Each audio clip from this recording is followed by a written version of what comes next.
Agora, preste atenção nisso daqui. Por que que hoje em dia muita gente está tendo dificuldade de buscar Deus? Porque antes buscava Deus há 20 anos atrás, 30 anos atrás, porque tudo diferente. Gente, os tempos estão mudando. As dificuldades estão ficando cada vez maiores, a gente percebe isso. Então, se hoje você olhar para a vida de um cristão, você pode ver que sempre tem problemas grandes para se resolver.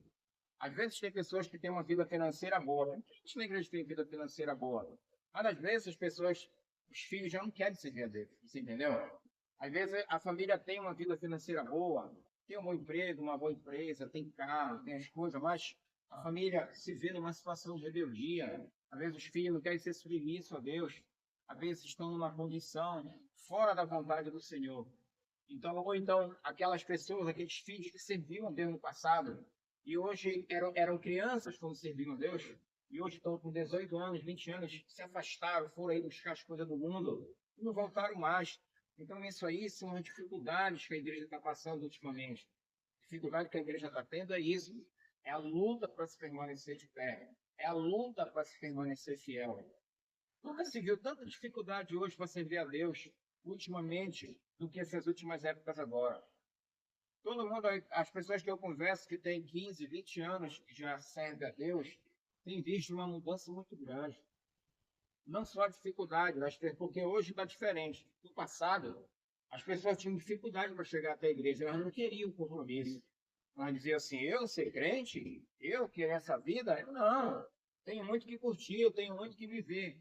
Há 30 anos atrás, a ideia que se tinha para servir a Deus era que só servia a Deus quem era velho. Quem era jovem não podia servir a Deus, sabe por quê? Dizia que ainda tinha que viver muita coisa, sabe como é que é? Tinha que curtir muito a vida. Você já ouviu essa conversa já? Pois é, você já ouviu essa conversa? Isso aí existe. Então, naquela época, isso era mais real ainda. Né? Eu me lembro, né, quando eu era adolescente, aí o pessoal convidava, olha, vamos para a igreja, aceita Jesus. Aí eu falava, não quero não, isso daí não é para mim, entendeu? Eu quero estar dançando, quero estar aqui na festa, estar curtindo, bebendo. Então, acho que quando eu tiver, vai chegar o momento, quando eu tiver com 40, com 50, 60 anos, já com 70 anos, aí quando eu tiver vivido tudo nessa vida, talvez você possa ter pensado assim, ou pensa assim. Mas eu quero te dizer uma coisa, esse pensamento está errado. Então, a gente pensa assim, no passado era assim. Então, as pessoas diziam assim, porque não queriam abrir mão, porque quando se falava de igreja evangélica, não era nem igreja evangélica na época, esse nome evangélico, eu não sei nem de onde foi tirar esse nome. Há 30 anos atrás, não se chamava igreja evangélica, se chamava assim igreja dos crentes. Igreja dos crentes. Quando você aceitava Jesus, ia lá no Pai, aceite Jesus como Salvador, e você pegava uma Bíblia, aquela Bíblia do livro preto, hoje em dia tem Bíblia, tudo quanto é cor. Que era a Bíblia, né? Vamos supor que sempre tinha a Bíblia, né? Aí você aceitava Jesus, colocava uma roupa assim, né? O domingo para a igreja, era a maior encarnação. E, rapaz, tu virou crente, olha aí, olha, de fundo, olha, e virou crente, tu é crente agora, epa, para com isso, bora curtir a vida, era isso que a gente escutava. Tira esse livro preto, rapaz, debaixo da tua mão, rapaz, deixa disso, bora curtir a vida, rapaz, isso aí não tem futuro, isso é uma vida triste, uma vida sem graça, quer dizer, era uma pressão psicológica muito grande. Então, naquela época, aceitar Jesus, viver a vida dos crentes, era vergonha. Era zoação no meio das amizades, era zoação no meio dos amigos. E aí, o crente, né? Virou crente, para com isso, pá. Agora vai mais ter namorada, vai ter mais namorado. E agora como é que a gente vai? Tu vai para tua festa, não vai mais curtir, não vai fazer mais nada. Tua vida agora é só ir para a igreja, vai para o colégio, vai para casa, para a igreja, não vai mais nada. Bora passear ali, bora curtir. Não quero saber se tem Jesus. Minha vida agora era com Deus. Assim era a vida. Só que se você prestar atenção, há 30 anos atrás era assim, hoje não. Hoje as pessoas aceitam a Jesus, se torna evangélico, ele está tudo bem, virou status. Né? Hoje eu sou evangélico. Né? Então associaram muito a prosperidade, a vida cristã, a riqueza, a prosperidade ao seu evangélico hoje, né? Hoje em dia tá fácil para as pessoas entrarem na igreja. Só que é uma diferença. Hoje está fácil para entrar na igreja, mas está difícil para permanecer fiel. As pessoas não conseguem mais se permanecer fiel. Por quê? Porque vem mudando. As contaminações entraram dentro da igreja. Sabe como é que é? A avareza, o amor ao dinheiro, começaram a tomar conta, sabe? De vários tipos de doutrina.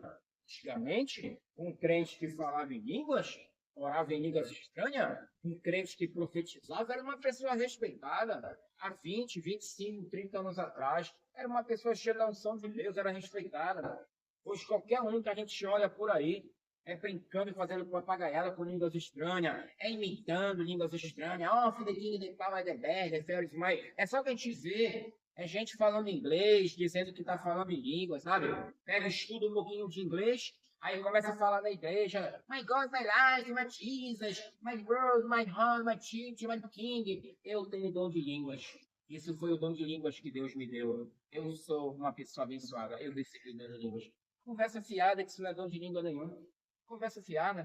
A pessoa estudou, pessoas que são estudadas, estuda. Hoje qualquer garoto aí que faz 7 anos, 8 anos, sabe falar inglês. E as pessoas sobem no altar, aprendem inglês, fazem um intensivo de inglês e depois dizer que isso é dom de línguas. Já se viu, irmão? O que foi que aconteceu lá em Pentecostes, lá em Atos, todo mundo sabe. Que de repente eles estavam orando, veio do céu um vento impetuoso, o Espírito Santo desceu sobre eles e eles começaram a falar em línguas. Foi uma coisa ensinada, não foi uma coisa aprendida. Mas o que mais tem visto hoje na igreja é isso. E tem muita gente que está se enveredando por esse caminho. Ah, não faça isso. Não trilhe por esse caminho. Trilhe pelo caminho da santidade. Porque os dons espirituais é um filtro. Quando você recebe o batismo com o Espírito Santo, as pessoas têm que entender que isso aí são selos que Deus está dando para aquele povo que Ele está buscando salvar. É selo. Você tem que buscar o selo do Espírito Santo de maneira verdadeira e autêntica na sua vida. Você não pode brincar com as coisas de Deus, porque isso é uma maneira que Deus está dando, Ele está carimbando aqueles que são seus. Lembra da história do gado? O gado não tem, né? O cara ferra o gado. Tem essa expressão, cara, o cara te ferrou e tal. Essa expressão de ferrar, o cara tem lá o número lá da letra do nome do fazendeiro, aí ele tem aquele arame lá. Aí ele